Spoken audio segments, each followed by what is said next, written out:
ભરૂચના કોટ પારસીવાડ વિસ્તારમાં જાહેર મુખ્ય માર્ગ ઉપર ગેરકાયદેસર બાંધકામ દૂર કરવા મુદ્દે આવેદનપત્ર પાઠવાયું.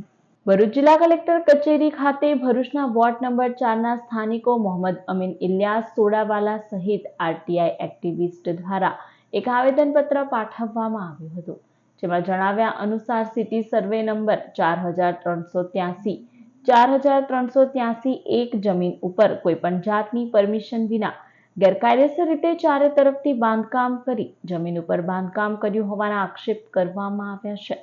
સાથે પાલિકાની જમીન પણ પચાવી પાડી હોવાના આક્ષેપ કરવામાં આવ્યા છે.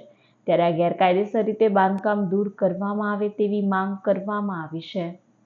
મારા ઘર પાસે ઇકબાલ ગુલામ કાદર આમોદવાલા અને ગુલામ મોહમ્મદ આમોદવાલા એમણે જે મકાન બાંધ્યા છે અને રોડ રસ્તા ઉપર જે પોતાના સ્વાર્થ માટે જે રસ્તાને બંધ કરી દીધેલા છે, બે રસ્તા પોતાના મકાનને પાછલા ભાગે અહીંયા મકાનની માટી પુરાણ કરી અને પાછલા ભાગે ચર્ચ અને મસ્જિદના અને દલાલ સ્કૂલના પાછલા ભાગે જે દબાણ માટી કરીને પોતાના દબાણ કરેલા જે છે તેને મારી રજૂઆત છે સરકારશ્રીને કે જે દબાણ છે તે દૂર કરે.